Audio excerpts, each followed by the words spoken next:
Te agradecemos la ponencia. Vamos a hacer breves preguntas. Solo pudimos seleccionar unas 3 o 4 agrupadas, pero le daremos a Agustín todas las preguntas que ustedes hicieron y en una de esas igual y las quieres contestar en tus stories o algo así. Podría ser interesante. Si tengo tiempo lo haré. Las giras son muy complicadas, no prometo nada, pero lo puedo intentar. Vale, ahí va la primera pregunta. ¿Qué opinión te merece, como filósofo, la idea que circula en ambientes del pensamiento tradicional de que las ideologías que hoy combatimos tienen su origen en el liberalismo, en tanto que éste permitió que se le diera cabida en el espacio público? Bien, vamos a ver. No hay un liberalismo. Hay distintas formas de liberalismo y ese es el problema cuando usamos una misma palabra para decir distintas cosas. Hay un filósofo social muy interesante que se llamaba Hayek, cuyo primer texto se llama Individualismo, el verdadero y el falso. Él distingue allí dos tipos de liberalismos muy distintos. El liberalismo de base anglosajona y el liberalismo de base francesa. La Revolución Francesa es el origen de todo esto. El liberalismo de la Revolución Francesa es el origen de todo esto. Pero ese liberalismo de la Revolución Francesa es muy distinto al liberalismo anglosajón, que ha sido siempre muy tradicional, muy conservador. Por eso la palabra liberal a América Latina nos llega sobre todo en su acepción anglosajona. Es curioso porque acá cuando hablamos de liberales muchas veces estamos pensando en personas que incluso son conservadoras. En cambio en Estados Unidos cuando se dice liberals están hablando de progresistas, ¿sí? Eso es porque hasta el día de hoy sigue existiendo una diferencia muy grande entre dos significados de libertad que están en las antípodas. El significado de libertad que tenían los franceses revolucionarios y el significado de libertad que tenían los anglosajones y su tradición filosófica política. Muy bien, ahora sobre la derecha, es agrupada. Preguntan si la derecha actual, no la nueva, es parte del globalismo. Y sobre la nueva derecha, preguntan cómo quitarle esa etiqueta de elitista que menosprecia al pueblo pobre y que es para las élites y los ricos.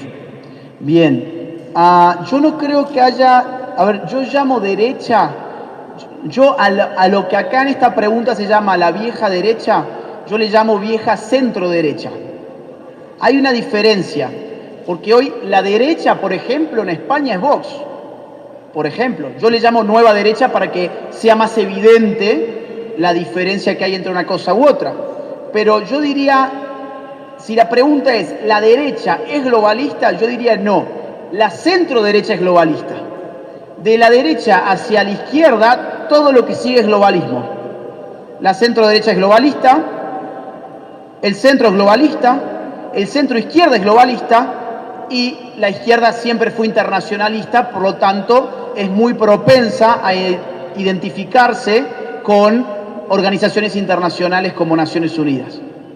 Así que, digamos, el caso de partidos políticos como el de Mauricio Macri en Argentina, el de Piñera en Chile, el de Duque en Colombia, el de PPK en Perú, sí, esos han sido centro-derechas totalmente globalistas.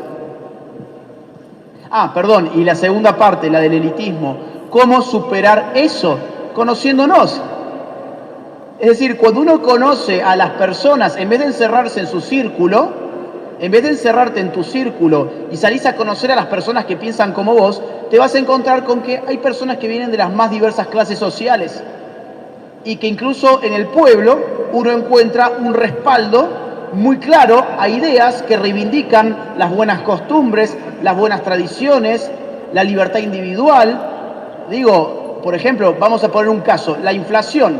La inflación afecta más al pueblo bajo que a las clases altas. En el caso argentino, que tenemos 52%.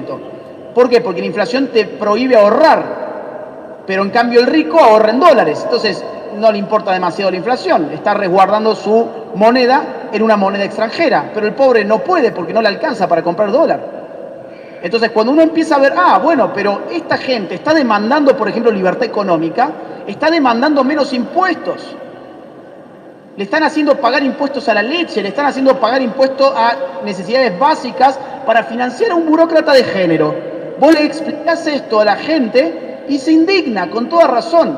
O piensen, por ejemplo, no sé, una persona que conduce un taxi. Una persona que conduce un taxi, que tiene un contacto tan fuerte con la realidad, está cansado del desorden, de los piquetes, de los cortes de tránsito por manifestaciones absurdas, de la inseguridad, de que cada día tiene que trabajar más y cada día le alcanza menos. Esa gente naturalmente se vuelve de derechas. Los que no se vuelven de derechas son los que están mirando pajaritos todo el día porque tienen la vida solucionada. Como por ejemplo los hijos de las clases altas que han dedicado su vida a estudiar en una facultad, por ejemplo, de filosofía, ¿sí? Porque saben que el padre los va a mantener de por vida. Aclaro, por si les fuese necesario, yo que estudié eso, en mi universidad, que era privada, fui el único de mis compañeros que tuvo que salir a trabajar para pagarse los estudios. O sea, sé de lo que estoy hablando. Todos mis compañeros en ciencia política, pagados y financiados por los padres, para siempre, hasta el día de hoy, con 30 y pico de años, están todos financiados por los padres. El único que tenía que pagarse sus estudios y trabajar como un animal, llegué a tener 4 trabajos part-time para poder pagar mis estudios, y el único que era de derechas era yo. Todo el resto eran zurdos.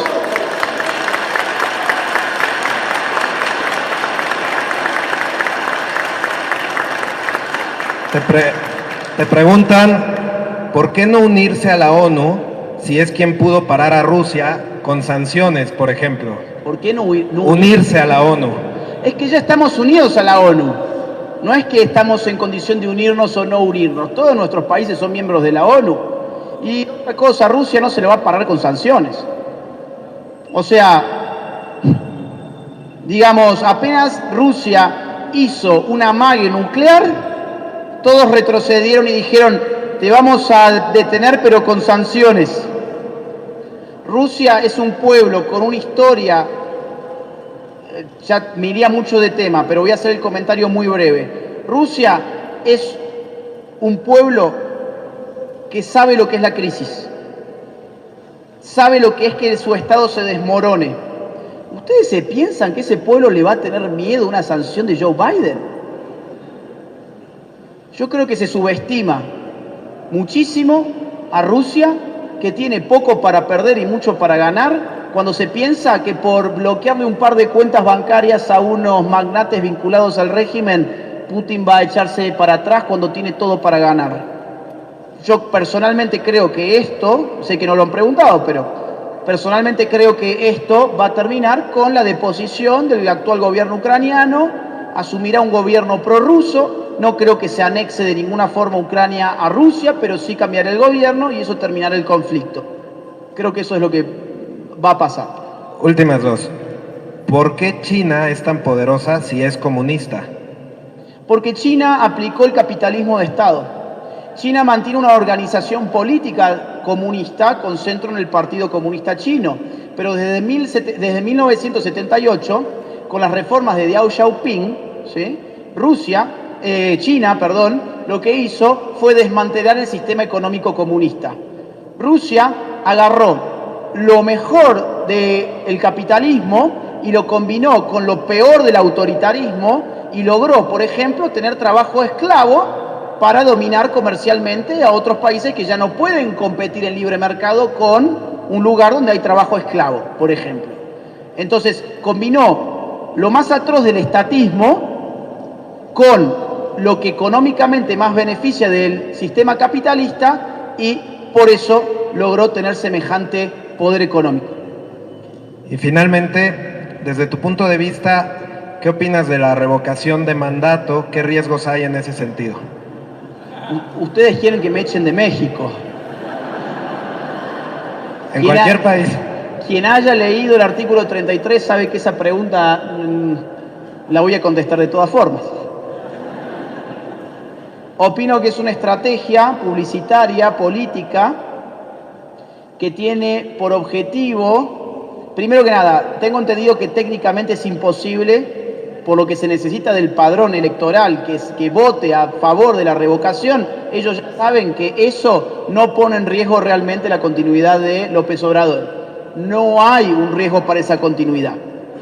De lo que se trata, entonces, es de reforzar la legitimidad del presidente, diciendo, pero oigan, yo les di a ustedes la oportunidad de quitarme y ustedes me volvieron a elegir. Claro, lo que ocurre es que, digamos, México tiene un sistema político de 6 años en la presidencia.